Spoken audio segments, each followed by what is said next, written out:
Hello, hello, and welcome once again to our new podcast starting topic. Hello. Our starting topic today is The movie Sinners. yes, and with me, Ryan G, is my co-host Ben D. Hi, everybody. How's it going today? Yep. So that's the beginning. It's his starting topic, so I get to wait. So, do we want to get right into the movie Sinners, or do we want to talk about last week's episode that isn't ever going to come out? Oh yeah, we could talk a little bit about that episode that doesn't exist and never happened, I guess. Well, that one was when we explained the podcast. How that was the That is second how we attempt at it. yeah. I mean, I figured people would assume that it existed already. They just couldn't find it. So this is the second attempt at the second podcast. Yes, The first one. episode of the second podcast. It's getting confusing already. I think we should just explain it. The idea behind the podcast is pretty simple. We have a starting topic. One of us picks the starting topic. And this week, it was Ben choosing the movie Sinners because both of us watched it last week. And I think I'm going to see it today. I'm not sure. Again. And then after we have gone through that topic, we kind of let the conversation go. And the other person, in this case me, has to come up with our end topic. And then at some point during the hour, I have to kind of guide us toward that. Hopefully landing on that end topic when the actual episode draws to a close. Or if it's, unfortunate, I'll just have to, dogpile it out of nowhere. Just like, hey, do you want to talk about pumpkins right quick? Pumpkins? Pumpkins? Pumpkins. I mean, our end topic could be anything. Maybe I'll have it be like the Eternal Sunshine of the Spotless Mind. You don't know. I don't know. I've never seen that movie, actually. Neither have I. But before we get in talking about that, how about we start talking about Sinners? Let's talk about Sinners. I thought it was an incredible goddamn movie. That is one of the best movies I've seen in a while. A very long time. Especially a new one that came out. We have a movie night that we do every Friday. And we also watched the movie Companion recently that came out this year. Oh, yeah. That was just an excellent year for movies. That was the one that our friend insisted was going to be the best movie of the year. And I'm like, it's a little early to say that. And Yep. I watched it and I thought, maybe it's going to be the best one. It was really good. Yeah, and I had that annoying thought when I was watching Sinners. I had that stupid, is it the best movie or is this the best movie? And it's like, it's just dumb. Uh-huh. Because ultimately they're different movies, but the more I thought about it, they're not really there's a lot of similarities. They're both thrillers. Yeah. They're both story driven and very character focused. They're both very they're not the main difference really is that Sinners has a lot of money behind it and a really well known revered director, and Companion is less money behind it. Yeah, Companion seemed like such a small movie in comparison. I think they literally just went to some dude's beach house. Yeah, or what was it? It wasn't a cabin in the woods. It was much, much nicer than that. It was like a really nice, yeah, and it had estate. power. It was it was like a rich person's just getaway. I mean, it reminded me a lot of an Airbnb I stayed at in West Virginia. Oh yeah. Yeah, it was a very, very nice, forested area by a local lake and stuff like that. It was a big 4th of July trip that I went on. When the heck was that? That was, oh god, years ago. That was 2019, I want to say. Dang. Okay. Yeah.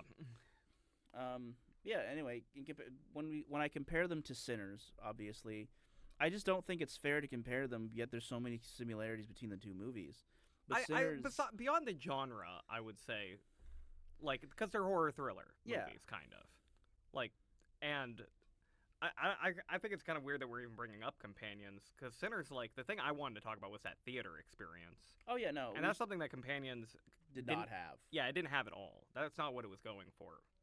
It was very small and intimate and, in the character's head, whereas Sinners is a damn fine action movie on top of everything else. Well, I brought it up only because when I was watching Sinners, that was in my head. Mm-hmm. It was Companion, is it the best movie or is this the best movie? And ultimately I thought that they shouldn't be compared, but there are points of comparison.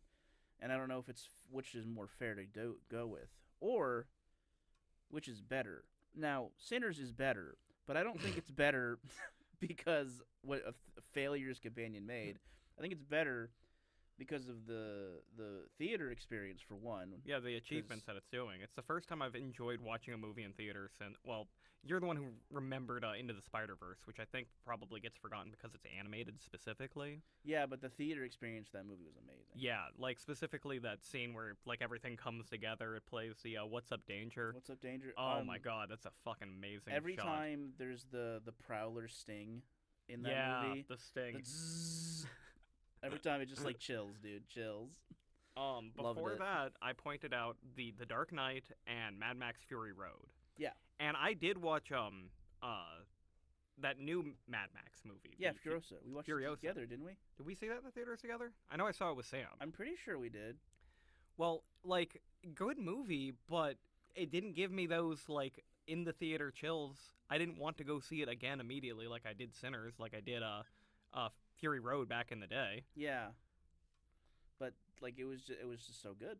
It was so much different, and I had a good time. I think I had to tell you later that neither me nor our other friend Jake, who was there, realized that Michael B. Jordan was playing both characters, Stack and Smoke. That was the funniest goddamn revelation for me. Because God, his performance is so good. It's amazing. Like it's good enough to where I didn't realize there were two people. The thing is, when you have like twins as characters in movies, or twins, triplets, whatever, I always think of Huey, Dewey, and Louie. Yeah. They're all the same character, essentially. Effectively, yeah. They are just spread across two bodies. They're there for a gimmick. They're not actually, characters in their own right. And Michael B. Jordan does such a good job taking these two brothers that are very similar but also have distinct personalities and like really fleshing them out and really making them feel real, that you and Jake both thought they were two different actors, which is incredible to me. Like just Stack and Smoke are two different people, like, intrinsically, right? So did you notice like a lot of the little like visual things they did to distinguish them? I didn't notice, like, I noticed that they happened, and that's one of the reasons that I thought they were like real different people. Because Stack is, I guess we'll do a quick explanation of the movie if people haven't seen it. We probably have to do that. Well, not too much. We don't want to spoil too much. No. Just like who these characters are and everything. Yeah. So this is loosely based on. I say loosely based. So it's inspired by a true story of two gangsters that I believe stole a bunch of money from the mob or something like that. I think in the movie specifically they stole material like booze and I think it was just booze from both of them. Yeah, well, it's implied that their stock is ill-gotten, and they use it to try to open up a juke joint. A juke joint. A juke joint in their local community, like coming back from Chicago after leaving way back when to make their fortunes. And the funny thing is, everyone when we talk about Sinners, they always talk about Michael B. Jordan as if he was the main character, or Stacks and Smoke as if they were the main characters. Yeah, when the reality is Sammy, the it's Preacher Boy, who's the blues musician. He's the main character. He's the one that starts and ends.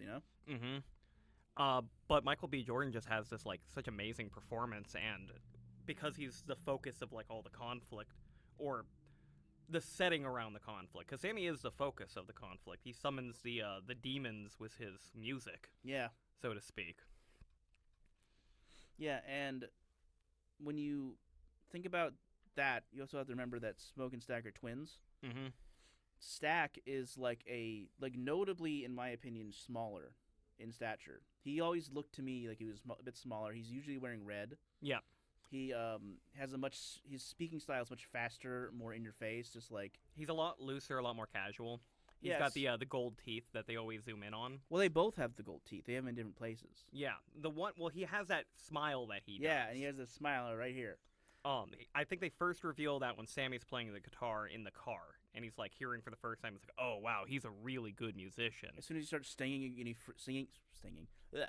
As soon as he starts singing and he actually starts freaking out, he's like, "Oh my god, I didn't realize you were this talented." Yeah, there's that good shot of it, like the smile and like the realization. You can see it in his eyes. Yeah, dude, it's so good. And then on the other hand, Smoke is so much like he's a little bit bigger in stature. It feels like he's like more muscular. He's the more serious of the two. That's and he's for sure. more serious. He's more down to earth.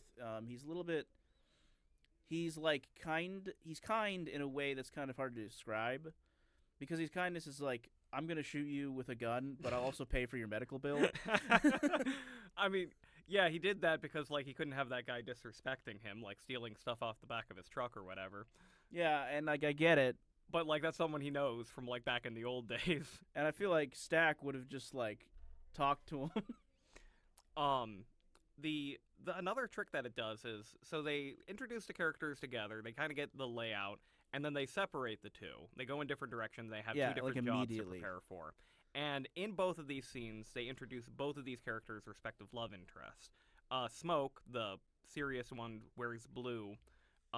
He's got like a former like an ex-wife or maybe an Yeah, estranged wife who they have like a dead child together, like a child Yeah, who like a passed gangster, right. tragically. Whereas Stack has a old fling with a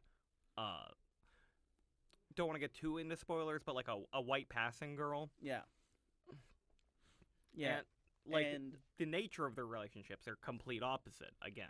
yeah, because Stack like in the we're not trying to spoil obviously, but in the beginning he kind of like pushes her away for his own reasons, his own stakes, whereas Smoke is immediately like he still loves her, he still like has that forlorn love, but he can't do anything with it. He doesn't feel. Mm-hmm. But they end up both coming to the juke.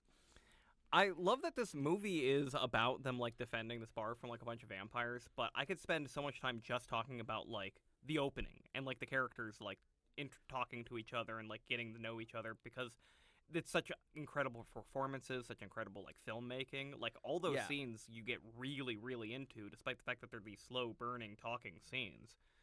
Did you watch the Red Letter Media video on the movie? I started it. I was afraid I was going to get annoyed by it. One of the things is that they mentioned they had a harder time trying to tell the two characters apart.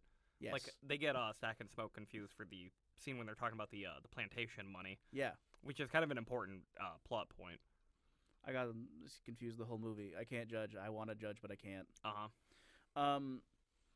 The thing that they said in there that I really agreed with, that I am now blanking on remembering, because I didn't expect you to watch the video. I think I don't know why. I didn't watch very much of it, so Was you just not into it? Just out I of just curiosity. like watch a million goddamn YouTube videos and Right, like right. go back and forth between them. I can't remember what they were saying. I had a specific thing that I think Jay said. Oh yeah, okay. In the movie, Jay made the point that he really liked it all the way up until the vampires came and showed up, and then he started to like it a little less. Yeah, I remember because him of the saying pacing. that. And I was like, I kind of agree with that point.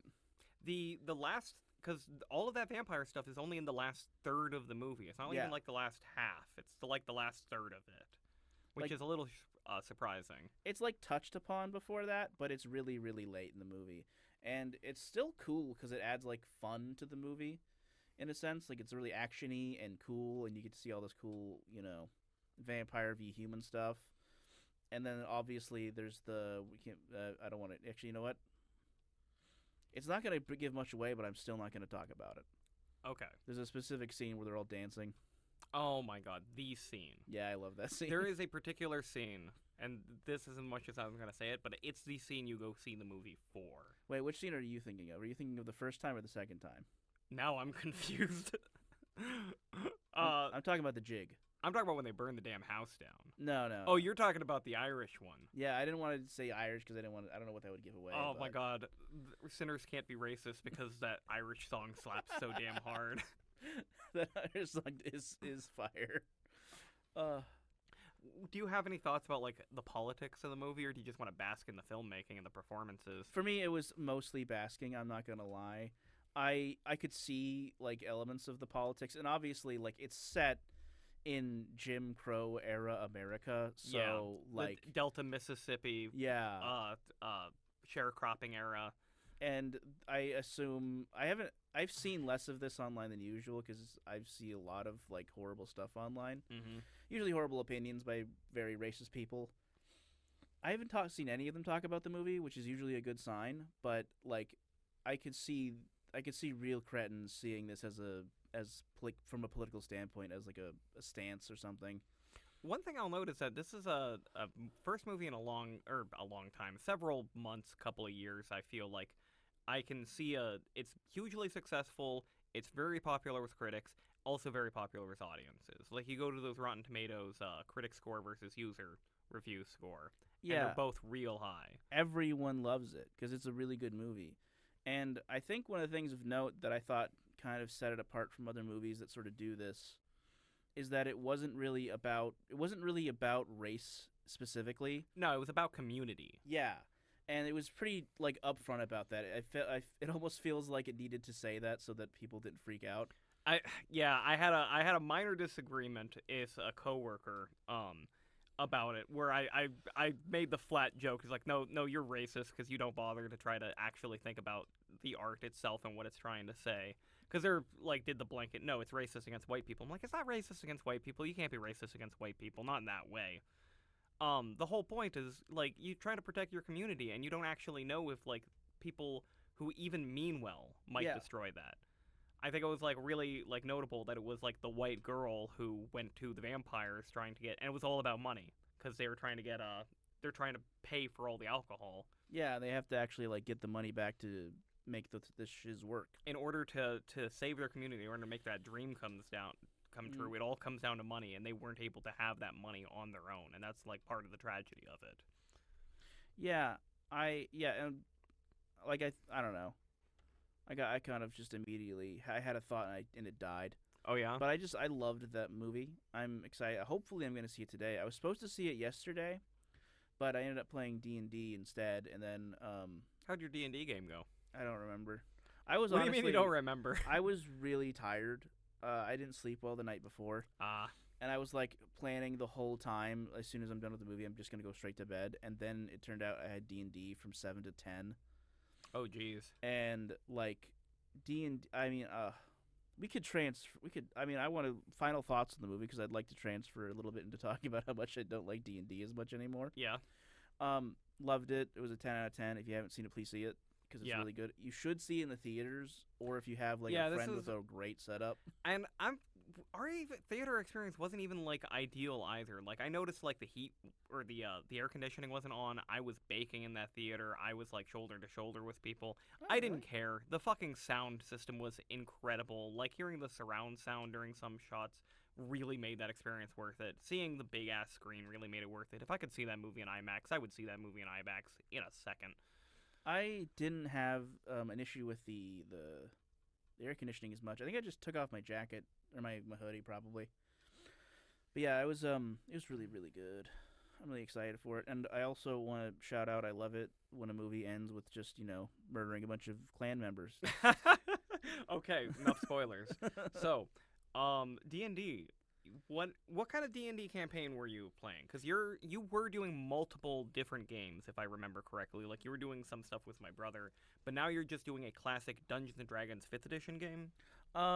Right now I'm doing a 5th edition game with coworkers, and a game of Monster of the Week, which is like a That's apocalypse. a specific other system. Yeah, Okay, it's the apocalypse system. powered by Apocalypse. Yeah, and it's that with the idea being not Hellboy. Hellboy is Fist. It's more Okay. like Supernatural, Okay.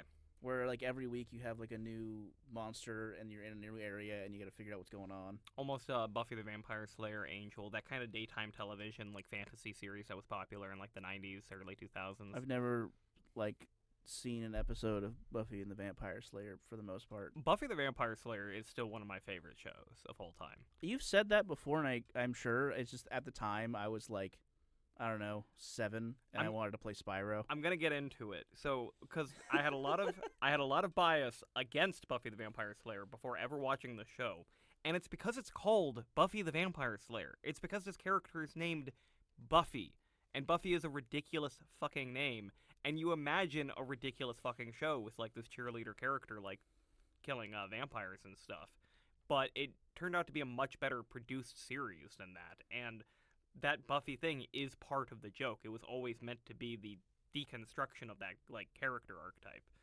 I always imagine when I imagine the name Buffy, I imagine a dude. Oh yeah. I imagine a buff dude, Okay. a big old buff guy. I just He's not imagine like a smart. very silly to me that's like a perfect blonde bimbo name. You know what? Actually, it's like right up there with Barbie. Okay, but consider this possibility: Okay. a barbarian who is named Buffy the Vampire Slayer, and his whole thing is that he kills vampires, and he's a barbarian. Okay, but why is it a he? Why can't it just be a lady? It could be a lady. It's not really relevant. It's just the muscle mass. They got to be ripped. Yeah, a running joke in Buffy is that she is like strong as hell. Like that's part of her. She's not just someone who kills vampires. She's got like superpowers that helps her do it. Right. And she's super strong. And it's just a running visual gag of like this little blonde girl just fucking destroying the shit out of things when she needs to. I'm trying to think of other shows that have done that. I don't think it's ever been done before, actually. What do you mean? I'm joking. Okay. I can't think of an actual. I was trying to make an allegory to something else that's done that, but I can't really think of anything besides the movie. Like, what was that movie called? Superheroes? There was the Buffy the Vampire Slayer movie. No, I'm thinking of the movie with Tim Allen, and he hangs out with like 4 kids. Oh, Sky High. No, No? it is. Oh no, I'm close thinking to of Kurt Sky Russell. High. I don't know how I got Tim Allen and Kurt Russell No. mixed up. It's Fuck. close to Sky High. Hold on, there was I know what you're talking about. There's a movie with Tim Allen. He plays like a superhero. It's got that one like kind of chubby kid who looks a little bit like me, and without the beard, and he doesn't wear glasses, and he's got like kind of a, I can't remember the name of it, but his whole thing is he can bounce. There's a little girl who's really strong. I don't remember. I think Tim Allen had super speed. I've definitely never seen this movie. That's for damn sure. Yeah, it's because you were like older when it came out, and I was a child. Well, sometimes I watch like weird shit. Like I did watch Sky High. I fucking hate Sky High. I don't know why I watched Sky High. I was not the target audience. I knew I wasn't going to like it before I watched it. It's like, it's a delightful family kids movie for people who enjoy that kind of thing. That's not me. Fair. But I was really into superheroes. Oh, I was once And- into superheroes a long time ago. Yeah, In a everything galaxy I far like away. is dead, but I don't want to get into that super deeply right now. And I was also really into magic, and that was kind of like a little bit. There wasn't magic in it, but it felt like it, and I was For a really moment, I cool. thought you meant Magic the Gathering. No, I meant like magic isn't like I was thinking Harry Potter. Like the concept of magic, like fantasy. Yeah, exactly. That thing that only exists in movies. Yeah, and, our childhood whimsies. Yeah. Anyway, Dungeons and Dragons. Yeah, we were talking about that, weren't we? Yeah, then you immediately wanted to talk about Buffy the Vampire Slayer. Sorry, I apologize for changing the subject to Buffy the Vampire Slayer. I was just surprised at how abrupt you went, and you went deep. So your Dungeons and Dragons setting. One question I had is you said it was 5th edition, but is it the old 5th edition or the new version of 5th edition? The new version of 5th edition with some old elements. Uh-huh. We're kind of what's the word? Transitioning. And what we're doing right now is I think it's called Curse of Vecna. Okay. I think I remember that. It's like a inline Wizards of the Coast deal. Our DM is what is that thing called? With the like competitive D&D. Oh, he's into Westmarch campaigns? No, Westmarch is the one that's continual, like even when you're not playing. So competitive D&D. I've never heard of that before. It's like it's not. I don't know if it's the best way to describe it, but there's a specific version of D&D that you play that is incredibly like officially recognized by Wizards of the Coast. Who cares if something's officially It's not. recognized by It's Wizards not of the relevant Coast? to it. I don't care, Ben. You know Sorry, I don't I'm care. I'm sorry. telling you because that's relevant to what it is. I know. How okay. dare you go on a tangent about? Well, we're gonna eventually get to that. we tangent hate if we're talking about We D&D. do hate Wizards of the Coast. We know that. I guess, like, to me, it's about like what Dungeons and Dragons even is, and like the idea that Wizards of the Coast has any like say or involvement. It's like you're labeling it as a product and not, something more than that. I mean, I get that, and I understand your point of view. It's my point is that I'm trying to explain more to the audience than to you what the rule set I was operating within used to be, but I can't remember what it's called. While you're looking that up, for audience members who are not familiar, Dungeons and Dragons is a game that has gone through several editions of rule sets, and way back, was it the 80s when it came out? Yeah, should be. It was initially split into 2 versions, which was the old basic set and the advanced set, and that was first edition and second edition, or what is called first edition and second edition today. Right. Basic being the original D&D rules, and advanced basically being a bunch of extra stuff put on top of that in order to make it seem like a more viable product to buy. Then third edition was like a full reimagining of it after it was bought by Wizards of the Coast. Yep. Fourth edition was their attempt to completely redesign it from the ground up. You can't just gloss over 3.5. I'm not going to let you do that. Gloss over it? Okay, well, you explained 3.5. I can't. I didn't play it once, but I'm saying it's after 3. Okay, so third edition was pretty good, but they decided to release a balance patch update, basically, and they changed enough that they felt the need to label it as a separate thing that you might want to buy and you might want to actually, like, you know, compare rules to. But I don't think 3.5 is that. I'm one of those weird fucking old school D&D nerds in that I don't like third edition. Mm-hmm. Third edition is what I started with, but it was also, like, all of its problems were very, very obvious to me. Yeah, but every single time I've ever heard anybody talk about, like, older editions of D&D, they almost never admit to be playing 4th edition. They never even say 3rd edition. They always say 3.5 every time. Yeah. And I think that's because like that's what most people just started with. Yeah. That's kind of where it became most popular. And that's well, kind it of became most popular with 5th edition in our current generation. Oh, I guess technically. I mean the first run of popularity, we'll say. Yeah. And then 3.5 also added that was the one that was really complicated, right? That's like what Pathfinder kind of wanted to emulate. So, I mean, complicated is like a loaded term in that like parts of it are more complicated, parts of it are simpler. If you've ever read Alex's blog posts about like enumerated design and shit like that, but could you add that? Could you go ahead and tell us where we'd find that blog post? Okay, well, there is a very good Dungeons & Dragons blog called A Night at the Opera that my younger brother actually is the writer of. Not a sponsor. No, he doesn't sponsor us. He doesn't make much money off the blog. He does some like publishing and stuff for some various, third-party companies that work with Wizards of the Coast sometimes, and that's where he makes his bank. Yeah, and it's a really good blog, but on that specific thing is where we discuss, the idea of complexity, I assume. Yeah, both me and my brother, like, think a lot about Dungeons & Dragons as, like, in terms of game design, in terms of, like, it as a art form in itself, if that makes any sense. It's a little pretentious. Oh, yeah, no, it is an art. But, like, enumerated rules is if you have a rule that says you can do something, then the implication is without that rule, you can't do it. So his example is rogue skills. Before the rogue class existed, if you wanted to unlock a door, you could just assume that any character could unlock a door. You do a skill check, you roll the dex or intelligence or whatever, and you can do it. But then they introduced a rogue, and he's got special mechanics for unlocking doors, and you're like, well, if the rogue can unlock doors in this special way, does that mean nobody else can unlock doors? And the answer is yes, they can't, because the rogue has these rules that unlocking doors works by, and nobody else operates under those rules. So again, I didn't play. I started with Pathfinder technically. Oh yeah. Around the time that 4th edition would have been the predominant one, and we didn't finish. I interrupted you before you finished. I'll say that I started with 3.5 edition, but pretty quickly moved into 4th edition. And then 4th edition, I think 4th edition had just to get back to the explanation, and then back to where we were. 4th edition was the one that was like panned, right? That everybody hated for the most part. Kind of. It really split the base. Looking back at it, historically, a lot of people are a lot more charitable to it now, and there's also kind of still a big dedicated group of 4th edition players. The thing is that it was its own game that was very, very different from what a lot of people wanted out of the D&D. What it actually did really well. It was very focused on the combat and doing like a balanced style, like tactical combat system, and it succeeded in that. Similar in nature to say, I forgot it immediately. The mech one, Lancer. Yeah. I'd say similar to Lancer. It was very, very MMO inspired thing where they had tanks and DPS and all that kind of stuff. Cool. And then obviously now we're at 5th edition. And 5th edition's whole thing was really scaling back. Yeah, it's like simplifying in a way that everybody was into to a degree.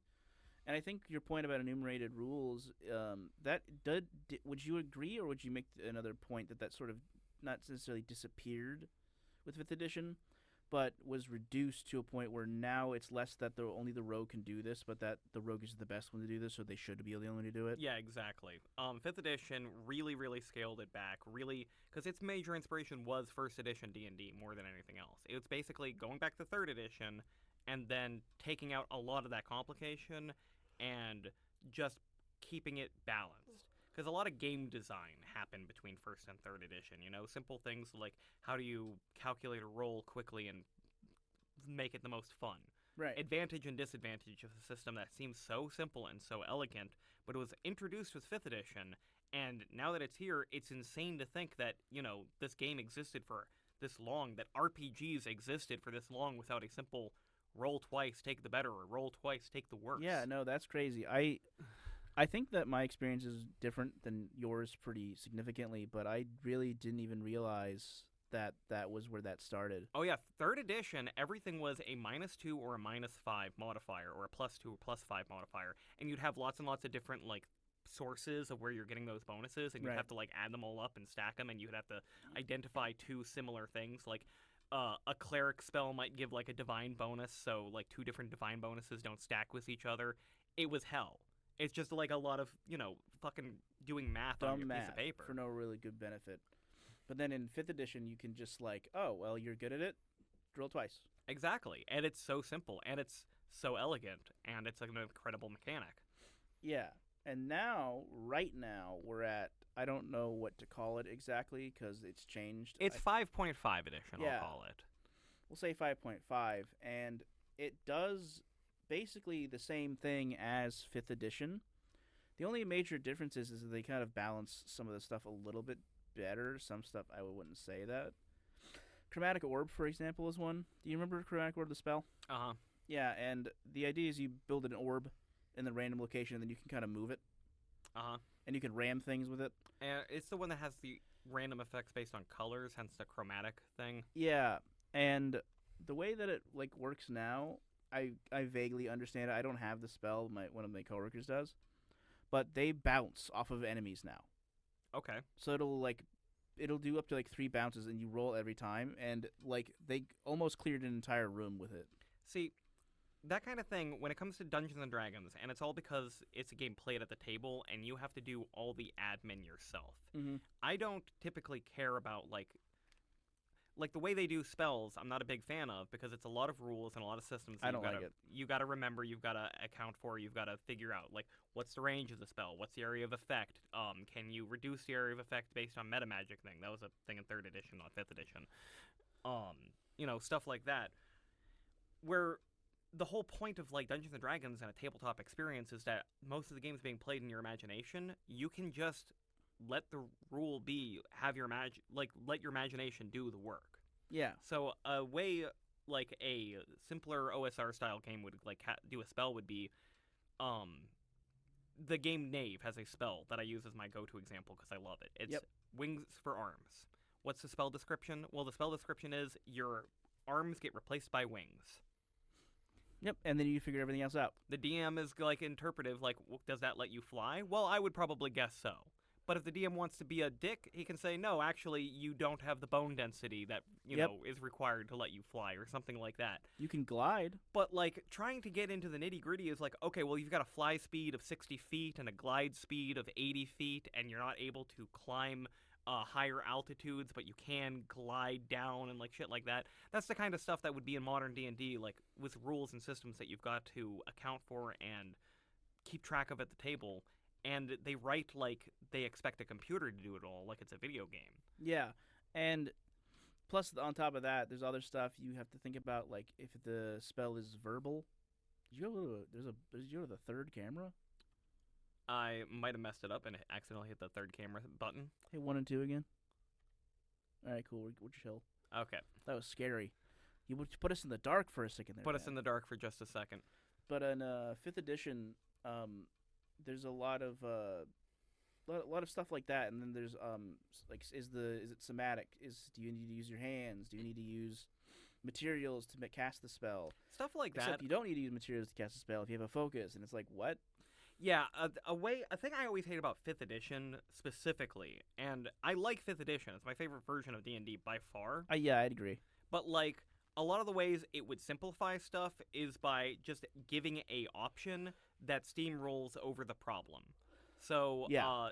the rules for darkness can be complicated sometimes, like tracking whether one character can see another character, whether a character who has like blind vision or like tremor sense or something like that can track another character.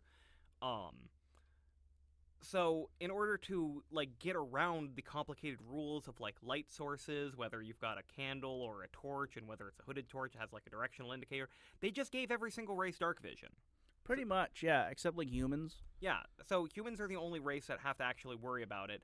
And when that happens, you just stop worrying about darkness because it becomes a thing that you only track for one player most of the time. Or you're playing on like one of the Dungeons and Dragons websites that has the dark vision thing built in, and you have to have the whole map set up. Yeah. And that's a whole new kind of pain. I mean, it's cool and all, but it's also like a level of setup and requirement that defeats the kind of what I get out of D&D. Yeah, I completely agree, because it's like you might as well just develop a video game if you're going to make the level for it. Yeah. Yeah. And a lot of people who want to play like super advanced like stories and stuff like that, it's like you got Baldur's Gate 3. Like Yeah. you've got this like incredibly well-crafted, beautifully written story made specifically for you.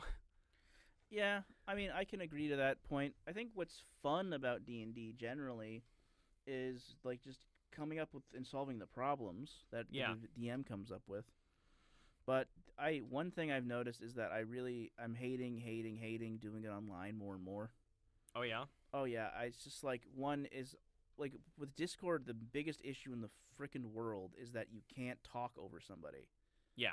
You just cannot speak if somebody else is speaking because both of you are going to be in audible. So you're constantly like waiting to speak, and then someone's like people will make a whole plan, and you have to be like, wait a minute, guys, I have this thing, and that changes everything. And then it's so much slower. One thing that's tragic about that too is that like if something has made D&D as popular as it has become today, it's Discord. It's the fact that 100%. people can actually get together and play it as easily as they can.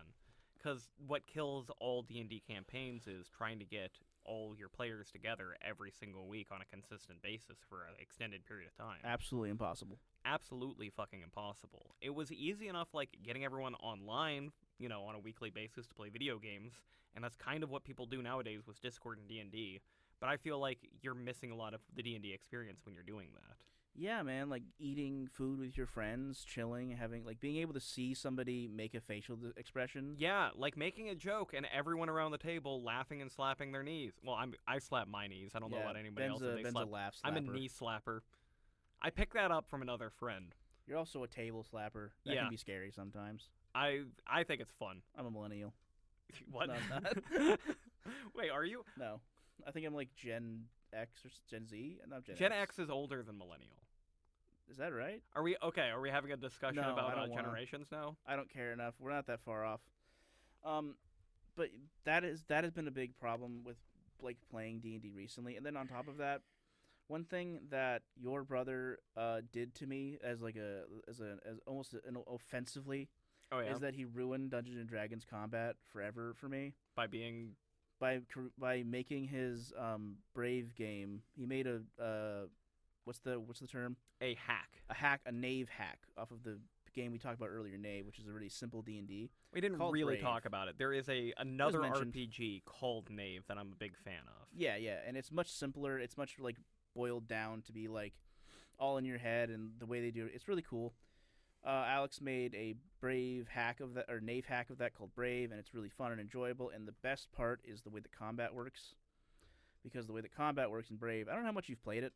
I have never actually played Alex's hack of Knave. That's insane. Well, you don't play. I know you don't play D&D very much. Have you? Didn't we play a game together on Discord one time?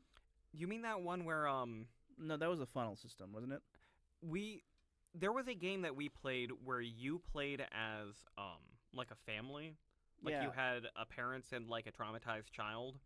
And I believe that's right. Aiden and Nathan got into an argument with a treant like right away. Yeah. Didn't you play that? Yeah, that was ages ago though. That was like when he was first starting that Brave Oh, hack. you know what? That's a good point. He probably didn't even have the combat in that at that point.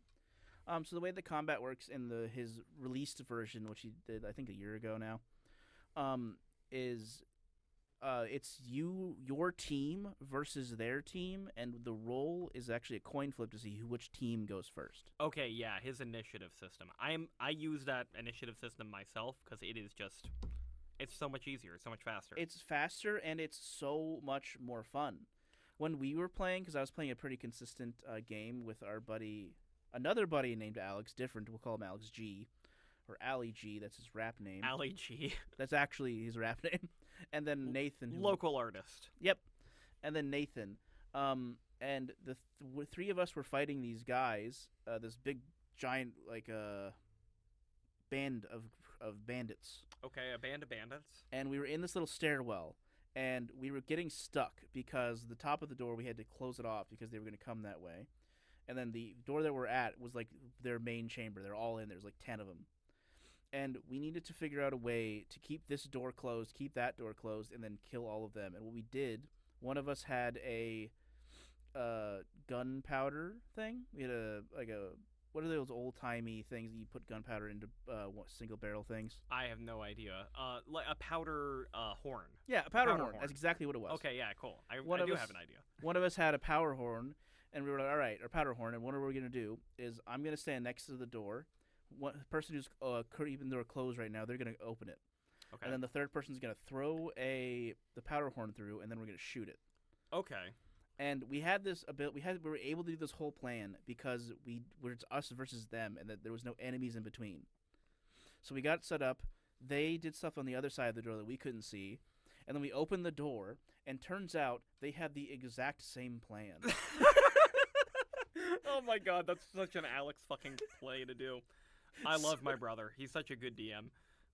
So we both throw our stuff in and we shoot it and it explodes and our guy explodes and some of them too.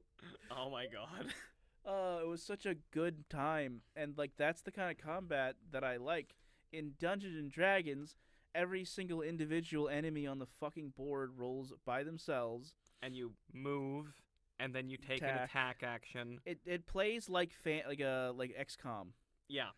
And it's that's great when you're playing XCOM because you're the guy doing all of the work. Yeah, you're the one who's coordinating the moves of several different units. But when you're each individual unit and you go, and then there's 10 units in between you and your next turn, and there's literally nothing you can do besides react to something that happens to you. It's the most tedious thing in the fucking world. Yeah. It's funny because it's such a simple change. It's just team initiative is what it's called. Yeah. Rather than individual initiative. And the main goal is just make things faster. You don't have to roll 5 times each. You just roll twice. Or you do a coin flip since it's just 2 sides. Yeah, and it also helps with the fact that you might just die because they might just be able to go twice. And you might have a guy that's on your team who's stuck in the middle of your tank. And they get to go twice, and there's way more of him than the opposite of them than you, and they just kill him basically. And that's kind of the trade-off that you're dealing with. That you have to be a bit more tactical with what you're doing because you might not be able to go immediately after. You kind of have to be able to sacrifice or maneuver in ways that you wouldn't normally think to do in regular D&D. Because in regular D&D, you're just I need to be roughly in this position because that way the wizard can fireball and the whole thing gets solved. Uh-huh. Or my experience with D&D combat is usually just walk up and attack, and then after you are in melee range, you don't actually need to move anymore, so it's just taking turns attacking. That's the other thing. Yeah, you can't move because opportunity attacks. And then you'll, disengaging is wasting a turn, unless you literally can't do anything else. It's And there's so many RPGs that have these really interesting. 4th edition had a really interesting combat system that was designed around the combat system, where they really, really thought about the balance and everything like that. It's not realistic. It's not very D&D, but it is a good system. And there's video games that you can play where you've got all kinds of abilities to pick and different things to figure out. But you can't do what you described before in a video game where you just come up with a completely off-the-wall plan, like throwing a powder horn through a door and shooting it. Yeah. And then have an incredibly insane thing happen in response to that, because it's something that you came up with on the spot. It was an improvised plan that came entirely out of your imagination. Yeah, and that was hands down one of my favorite moments in all of the years I've been playing D&D. And I don't know how to get I mean, I guess I'm not necessarily chasing it. I think there's other stuff that's really fun, coming up with fun new characters, figuring out like ways to solve a problem that doesn't even need to be solved, or being like a joke gimmick character can be so fun sometimes. I criticize Dungeons and Dragons a lot, but more and more it's like the system isn't the real problem. It's well, I blame the adventures more than the system a lot of the time. I think Wizards of the Coast adventures are fucking horrible. Not Oh, just for the DM. Like, it was running Adventure them. League, by the way. That's what I was thinking of. Adventure League, okay. And it was the Vecna one. Yeah. I've heard good things about Curse of Strahd and stuff like that, but I personally am not impressed by D&D adventures. They're usually very, very controlled, very, very railroady, based on like pre-written stories that I don't find very compelling in the first place, where they Yeah. cast So the NPCs as the main characters. to get back to what I was to lamenting about my D&D game, Uh-huh. I was we were playing with Adventure League rules, and Adventure League rules are really dumb and weird. Yeah. Like, you can change your entire character every single time you play, no matter what, and there's nothing wrong with it. Every session. Every session. You can just change everything about them, as long as you're the same level. Like, that makes sense if it's a video game. And you can also, whenever you collect a magic item, everybody gets the item at the end of the game. Yeah, so it's arbitrary gamey rules that aren't really based on anything. We were doing that for a while, and we decided because the new system isn't a part of Adventure League yet, we'll just go and get away from it and do a regular campaign. And now we're doing Vecna, and I would like to make one defense of Wizards of the Coast, which I hate doing. Okay. The recent stuff they've come up with is way better. You mean more interesting? I would say better designed. I don't know if necessarily some of the stuff's more interesting. Well, I let me think let me go over there's- the multiple different problems I have. One Okay. is playability. What I mean is, as a DM, is using this pre-built adventure easier than writing one myself? And most of the time when I'm running a D&D one, it's not. I have to basically rewrite the entire adventure just so that I can have all the like information I need quickly at the table, when I'm running it.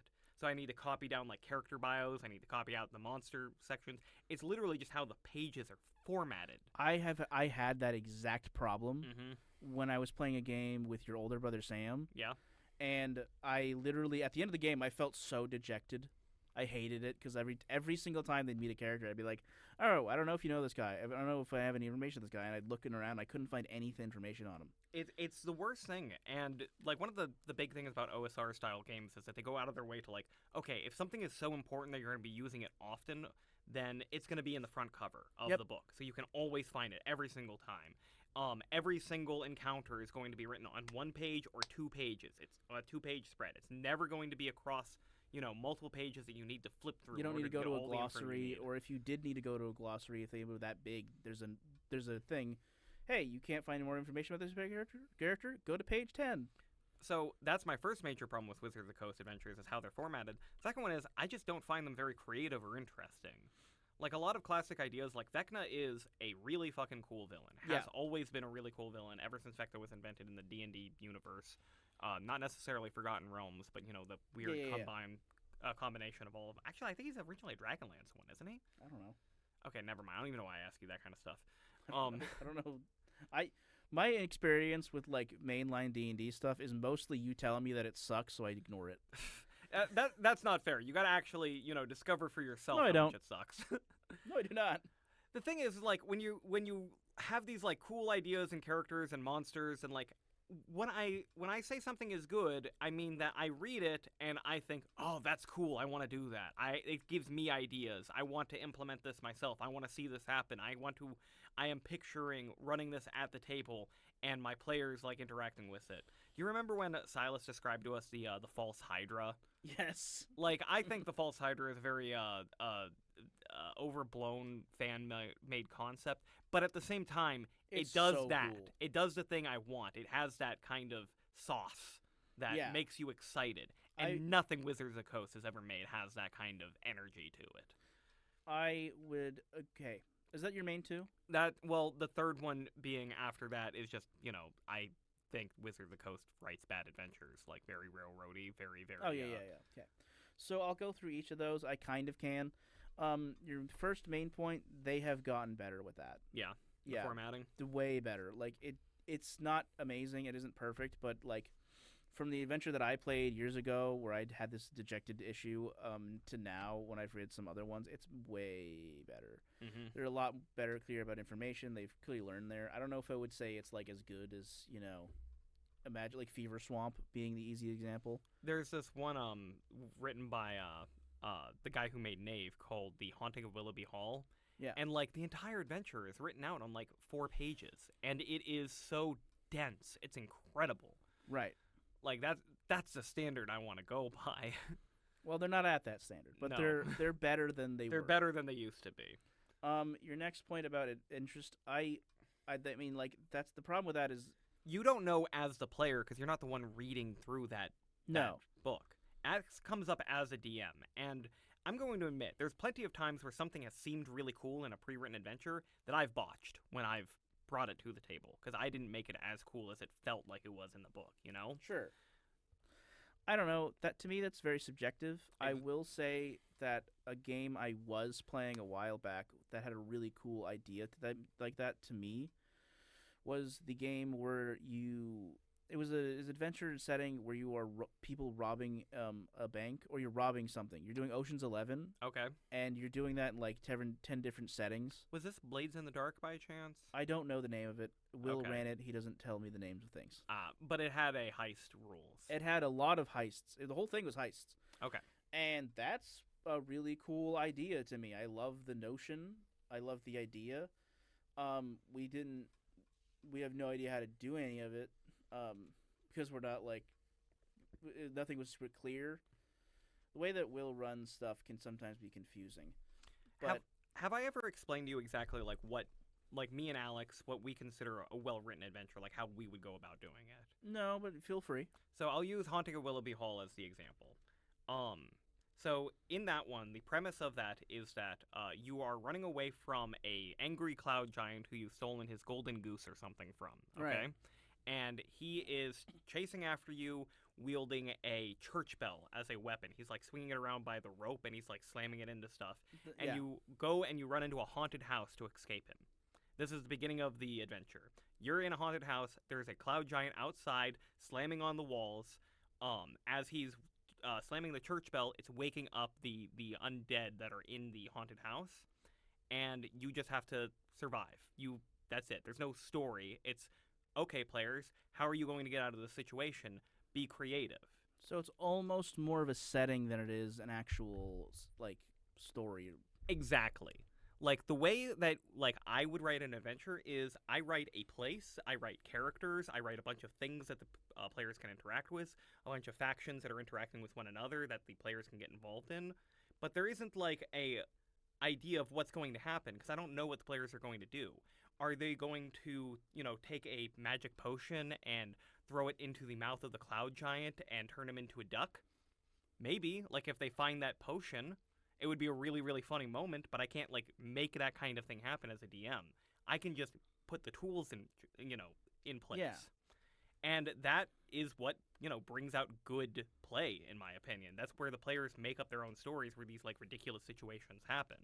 And Wizard of the Coast style adventures are the worst about that. They're always trying to okay, now here's the part where you infiltrate the dragon cult and you have to be in disguise and do learn all these rituals and stuff. It's like, well, what if the players don't want to do that? Yeah, well, they just won't. They won't. And then what do? Your entire adventure that you spent all this time rewriting down so that you could run at the table is completely useless. Yeah, I agree with you completely, because my example for that would have to be the Neverland book. Uh-huh. Oh, Neverland's that's such a good setting. Yes, it is. It's such an amazing setting. It's such a cool, hex style adventure thing. So, I've run that twice, and it's been different both times, and it's so much fun. Do you know that the person who made that has made a couple of similar ones? I did not know that. Their newest one is the one I'm the most excited for. It is in Alice in Wonderland style. Oh, so the one that one piece of shit made. Yeah, except now you don't have to worry about that piece of shit. I can't remember any of the other details. Red in Pleasant Land. Yeah, I didn't actually want to bring it up because I don't want to give... sorry. Yeah. Well, I can't remember his name. I didn't want to bring up his name. But don't buy that. Obtain it. Obtain it other ways. But, okay, you were saying about Neverland, though. Yeah, but, dude, Neverland, I've run that, I think, twice now, and, like the first time I ran it more of a classic Dungeons and Dragons type thing, Mm-hmm. and it was fun. I enjoyed it. We all had a lot of good time with it. We ran around the whole island. They met the mermaids. They met Jack. I think is Jack the old one. Do you know the story? Do you know? Of Peter Pan, Yeah. Do you know the characters in Peter Pan? Wendy, Wendy. What was Peter, Jack? is The two Jack, brothers. Is Jack a character? I'm pretty sure Jack's the older brother. I thought With the one with Or the John. glasses? it's John. John's the I older don't brother. remember him having a name. There's one that's has glasses. He's the younger brother, and then there's the older one, and his name I'm pretty sure is John. So I've only seen the Disney Peter Pan, and I haven't seen it since I was a kid. And it just occurs to me now that I get these three characters confused with the three from a series of unfortunate events because it's an older girl, a younger boy with glasses, and then like a baby. That's pretty funny. Also, never mind. I had a connection in my head that's not worth talking about. But yeah, dude, it's so good. And then the freaking alligator that's falling around Captain Hook is a giant in this. Yeah. And he's constantly roaming around the map, and if he finds you, he'll just eat you. And his whole stomach file is a map. See, that's the perfect thing. It's like it's a mechanic that's built into it, and maybe the players don't interact with the crocodile, Never. or maybe they do. One of my players never did, but they did interact with the ants. Mm-hmm. Because there's also giant ants on the Giant ants. on the Yeah, the writer island. took some creative liberties in order to make Neverland more fleshed out as a D&D setting. I created an ant for their game because they were trying to get into this cave. And at the time, I just learned about trapdoor ants. So I created a door ant that was blocking them, and they were trying to get in, and eventually they burst through and see this giant ant who just freaks out and leaves, I think. I love it. It was love so it. cool. Dude, Neverland is so good. I highly recommend it. I want to look up the actual name of it so I can say it. So he's got 3 setting adventures so far right now. Neverland was the hex crawl one. Yep. And he's got a Wizard of Oz one called Emerald City, I think, and it's a city campaign. And then Alice in Wonderland is the dungeon crawl. It's the mega dungeon. It is just called Neverland. But Yeah. Neverland fantasy role playing RPG, highly recommend. So much fun. I'm gonna have to buy both of those. I don't know if I'll ever run them, but that sounds so much more fun.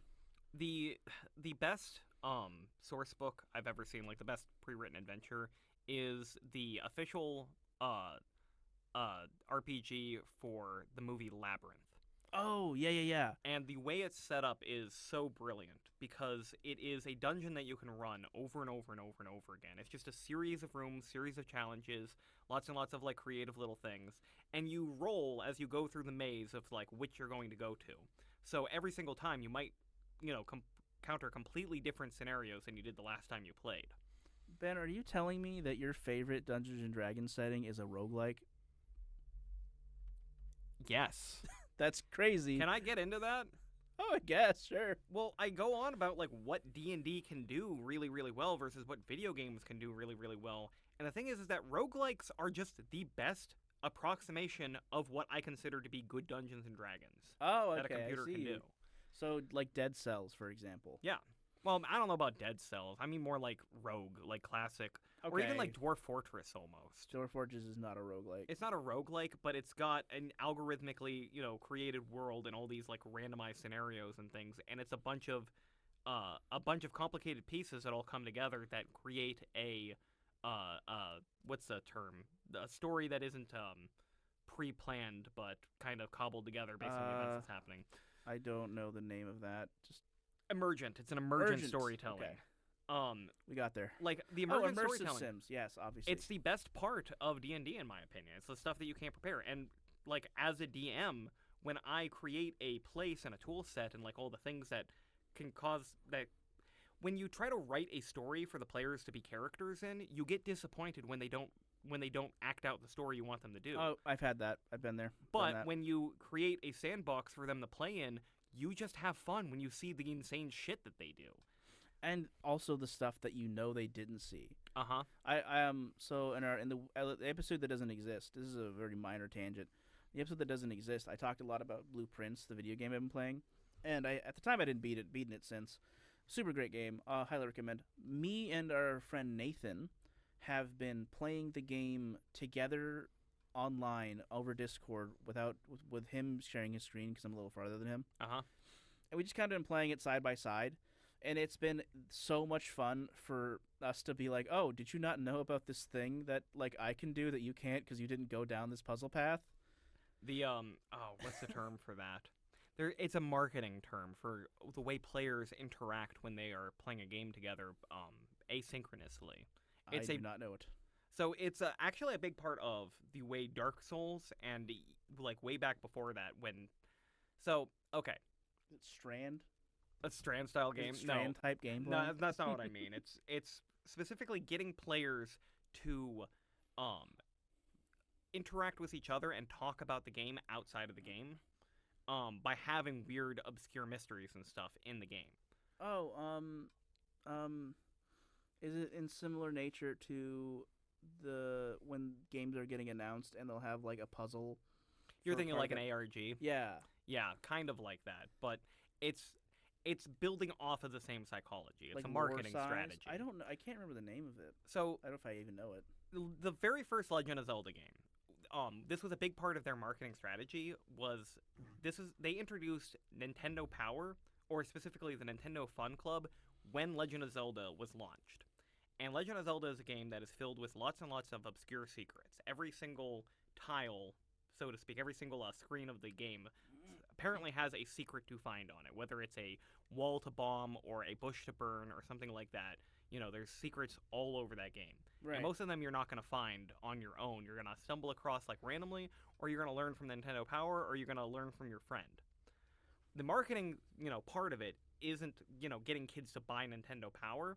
It's getting kids to talk about the game and share these secrets with one another. And get so excited over it. Exactly. It's the advertising strategy of like getting everyone all talking about the same game and swapping news and like getting everyone excited about it. You want every D&D game to be that. To a certain extent. It's just it's a style of community I find fascinating. It's something that Dark Souls did a lot too, and you know how much I fucking love Dark Souls. It is like your favorite game, arguably. Arguably. I think my favorite game is Metroid. It doesn't feel like it. Because there's less for me to talk about Metroid because it's so much less relevant to most people. True. You also don't play it as much because you played it too much. Because I used to play Metroid Fusion every single day. I would do a 2-hour speed run every single day. I did that for like 2 years. I know a guy who did that with the game Borderlands 2. Speed run Borderlands 2 every day? Yeah. Was it fun? Did he like that? I don't know. I can't imagine doing it. I've never even beaten it. I've never beaten Borderlands 2 either. I don't know. You excited for Borderlands 4? I could give less of a shit. Did you play Borderlands 3? I don't care about Borderlands as a series. I thought Borderlands 2 was a lot of fun. I had a lot of fun playing it multiplayer with some friends for a little bit. It came out like 20 years ago, dude. It's fine. It's just not relevant. It was cool at the time. They mentioned Minecraft. Remember that? I don't remember that. There's a Minecraft Easter egg in the game.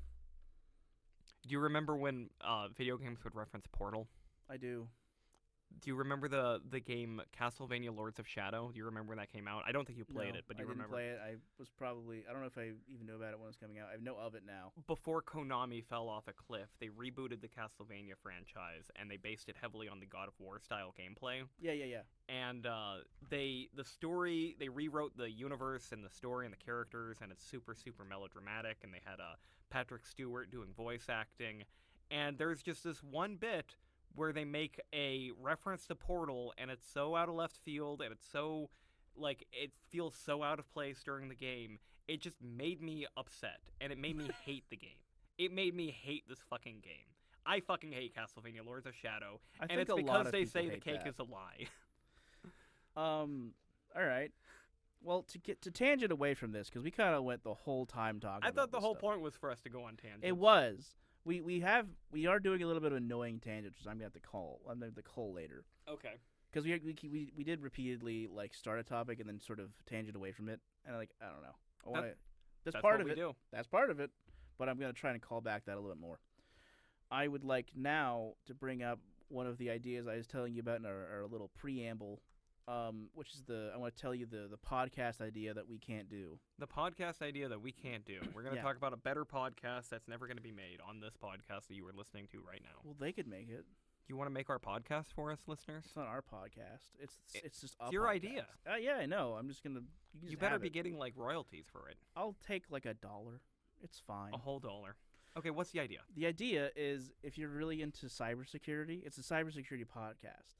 I'm not really into No, you're not. cybersecurity. But what you are into is the idea that instead of using regular cameras like these, you use security cameras. And you fill the entire room with security cameras. And 2 of the security cameras are the ones you dedicate and use to record. The other security cameras are ones that people who are into this field can hack into. Okay, so it's a live podcast? It could be live, or it could just be that at any time you can try to hack into these security cameras that you know are in this area. And that's sort of the challenge. They talk about this stuff. They talk about cybersecurity and like the idea, while at the same time they might occasionally see someone pop in on that security camera over there. Okay. Are we limiting it to just cameras, or can we just have like multiple things around the room, all be audience controlled? We could have them be audience controlled, but it would depend on.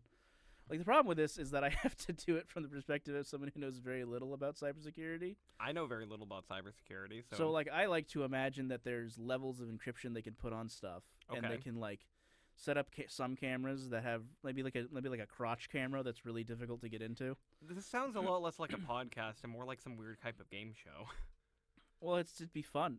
It does sound fun, that's for sure. That's the thing that I care about. It sounds really fun, and then you could have like it has that audience engagement where the audience can at any time just start like, I'm going to post my video that I got from this security camera when I popped in, and they can even maybe do stuff outside of the regular hours of the podcast. There's a whole lot you can do with it. That'd be really cool.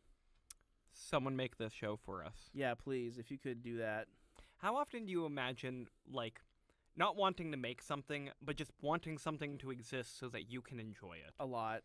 Like, I have a dream video game that I want to make, but I don't actually want to make, I want to play. I have tried to get deeper into video game making. It's really difficult for me because programming is not something that I like. It's a complicated subject, and there's a lot of moving parts, and you're not going to enjoy all those parts. It's not even so much that. It's just that I have a lot of trouble, like, in my head rationalizing how it works.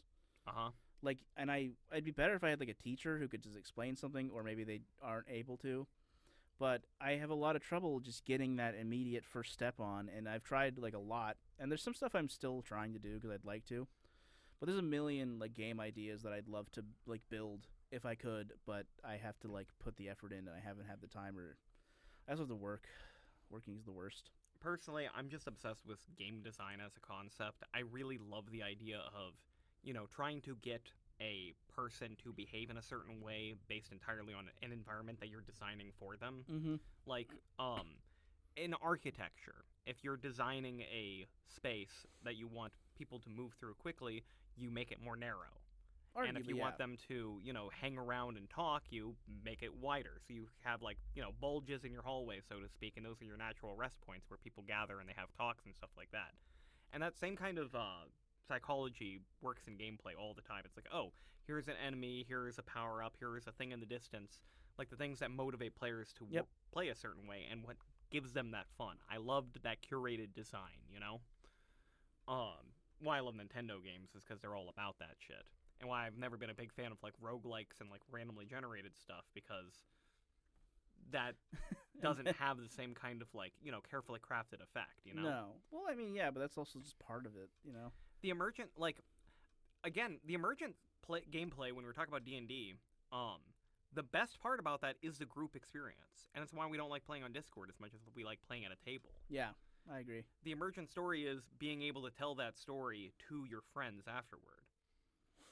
Yeah, and then also just like getting to just spread the idea and talk about, you know, the story as it is and all the characters, and be like, I wonder if we could optimize to a degree, you know, and figure out how this guy works and do this. It can be so much fun, and that's kind of what's fun about D&D, even if it hasn't been as fun lately, for me. Now it is about 2:20. Yeah. How much longer did you want to keep recording? I don't remember my ending topic at all anymore, to be honest with you. We already ruined the premise of the podcast. I think I did it. Episode. I had an idea initially, and I was like, I'll have to write that down, and then we started kind of going, and I was like, all right, I'll just move on. To be fair, when you pitched this podcast idea to me, the ending topic thing wasn't No. part of it. That was the only thing I added in order to bring more onto it. Yeah, and I forgot what it was. I just wanted to write it down, and I should have, and I didn't. I'm fine just talking about stuff. That's chill. But we should probably end soon. You know. We didn't get to talk about slop. I wanted to talk about slop. Let's talk about slop for the last 10 minutes. All right. So what is slop, Ben? Slop is low quality art. Low Is it? quality.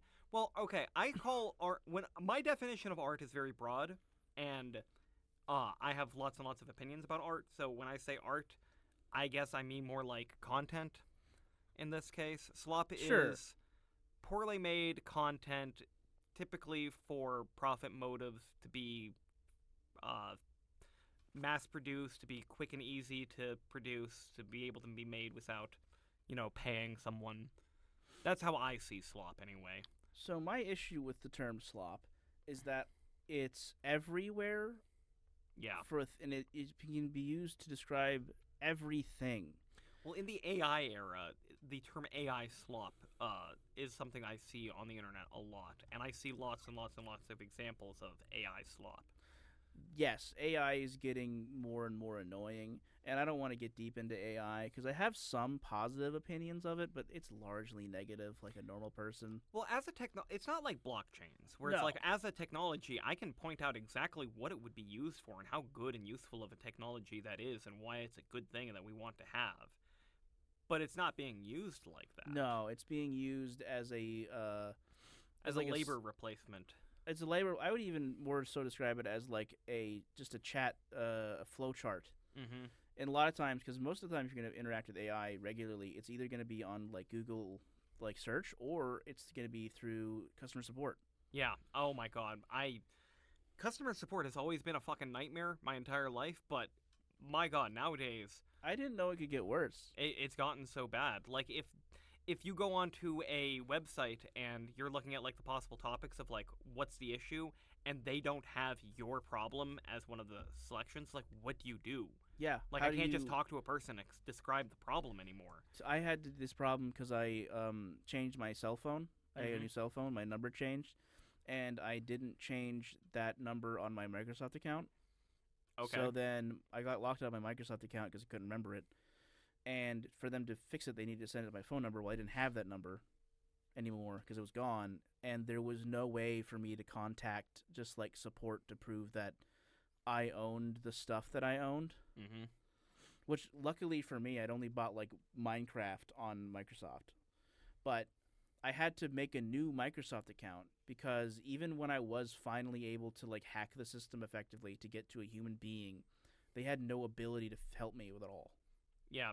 A similar thing happened with me when I broke an old phone and like trying to get a new one set up with a Samsung account and a Google account and like trying to transfer like all the phone numbers, and I thought it was a good opportunity to switch services. It was not a good opportunity to switch services. It was a big problem to try to switch services with all the other issues.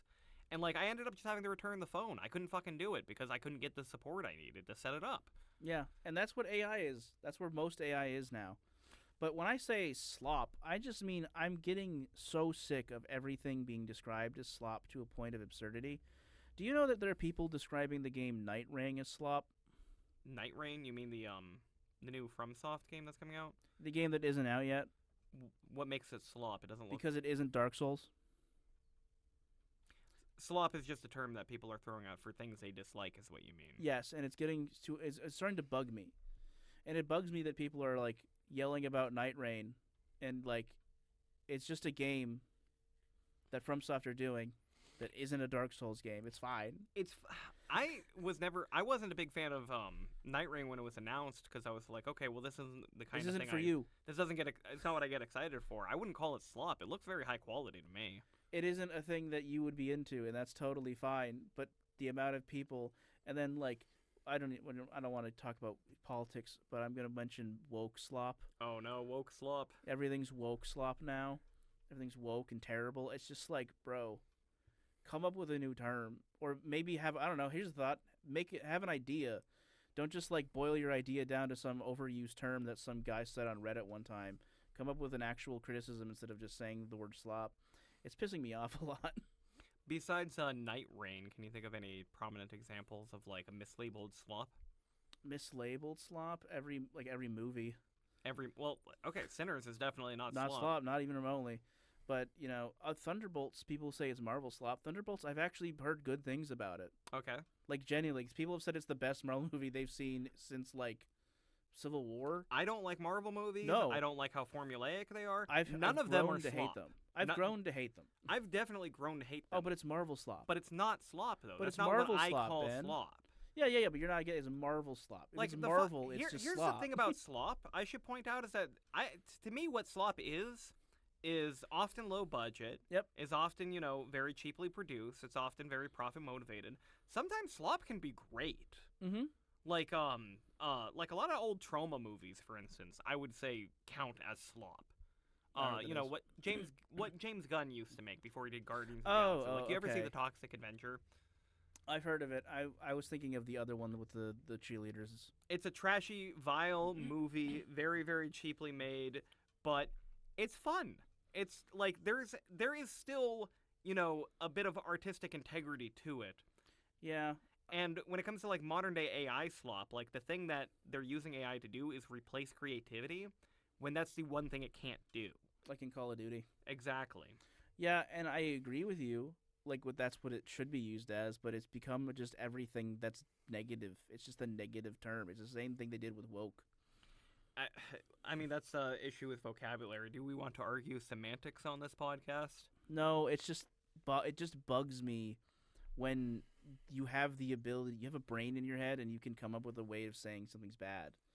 And you don't. You opt to go, it's just slop, and then don't say anything else. And it's like, I just want you to tell me why you don't like it so that I can actually judge how valuable your opinion is.